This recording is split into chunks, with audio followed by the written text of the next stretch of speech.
Hey, Reckless Rush here, and welcome to part 6 of our series, Rush to Diamond. So, I'm going to be completely honest with you guys. I wasn't planning to do an upload today, but then I opened up Stormbound, and I checked my shop, and I saw this card. And then I already knew I had to make a video, because I want to make sure that I stay consistent, and that everything I do on this account is pretty much showed on YouTube. So, I'm going to just spam by this because it's like the best card in the game, honestly. It's insane. So I'm going to spam by that, and we're going to play out a few more games here. We're just going to play out 2 games, and hopefully we can get 3 stars. We're still undefeated, which is actually a bit surprising for the most part, I'm not going to lie. But that'd be pretty cool if we could maintain that level of that win rate up to gold. This is a pretty decent hand here, actually. You can go for Saber Paw's Doppelbox Trinity Opener into a Snowmason's Prototypes.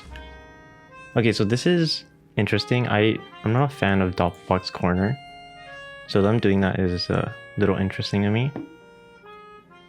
I kind of want to like Doppel on the side where they pressured, like Saber then Doppel, but the problem is this tile will get blocked and Snowmason's doesn't have a tile to play on, which kind of sucks. So I'm actually considering doing this play instead, which is not phenomenal, but we're also not going to cycle here. It's a bit interesting play, but I want to see how it works out, because I want to see if this actually can show any use here. I'm going to really focus on taking over this tile with Snowmasons. So I'm going to assume that you're going to attack this, and then hopefully my Doppelbox doesn't kill it. And I can take over like this. Okay, it's interesting. In that case, I'm just going to cycle Snowmasons here. Gifted would definitely have to be the play here. There is only one other better play here, which would be Devastators, which is pretty insane. But this hand is so good that I want to play it first before I cycle. I'm also going to green Prototypes to stop this player a bit, slow them down a bit, just in case. So I'm going to do it. I'm going to cycle after, because I don't really want to see Snowmasons for a while. And I think I would definitely want to green Prototypes first, then Head Start, and then Snowmasons last. Oh, that sucks. So I did draw this, but like the reason why I didn't like cycle instantly is because I was kind of like hoping that I could draw it back. I mean, like I want to draw it for kind of later in a way. I don't want to draw it too fast, and then I was hoping for a 7 mana turn. But I mean, this is still a pretty good play here, like these two. Okay, so we just won. Interesting. So we still had a pretty good setup there. So the reason why that player there conceded is because I could already tell their deck is like, you know, what I was mentioning in earlier videos, just like the normal swarm, 0 movement decks. Those kind of like Moonlit Airy decks. Fun to play, but just not really the way to go. Their defenses are really low. So, okay, so this is going to be against a Shadowfen player.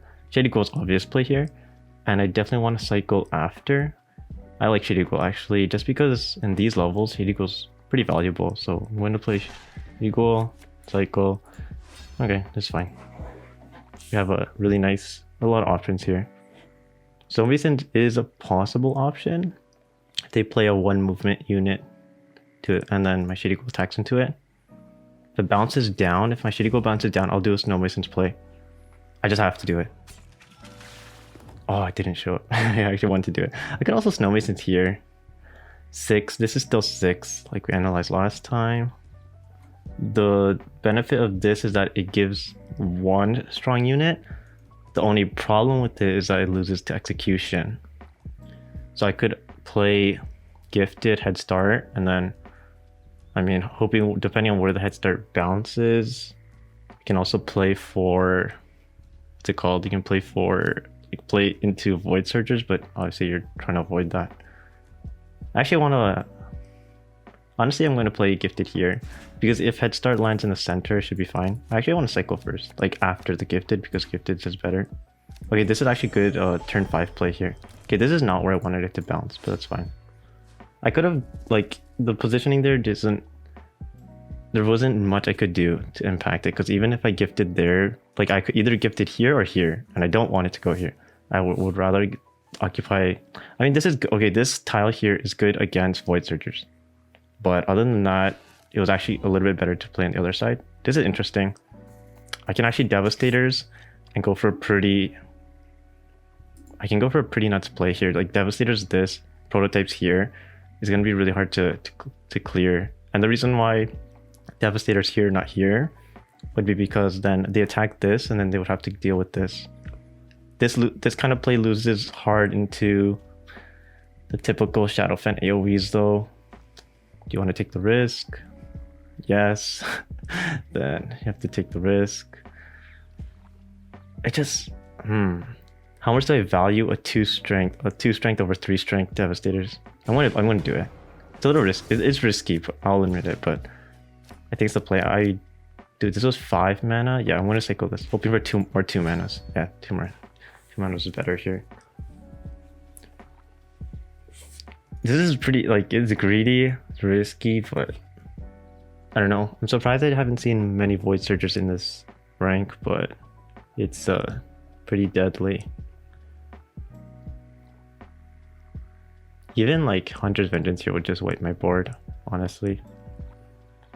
So that sucks. But I have a feeling they don't have it.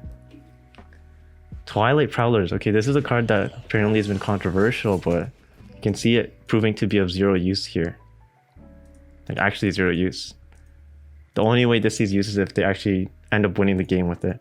Other than that, yeah, that was the worst defense they could have made. And it was looking like a GG. Saberfall's Restless. Nice. Also, in these situations, it doesn't matter the order of that, but it actually does matter. If I was at 1 or 2 base health, you have to Restless go to last, because then the death effect doesn't go off and you actually win the game. Otherwise, if you do the other order, Restless first, you actually would lose. So that's a important tip. Okay, so pretty cool. Now we have a couple copies of Gifted and we're almost close. We're pretty close to Silver 1. So that's going to wrap up this video and hope you have a great day. Peace.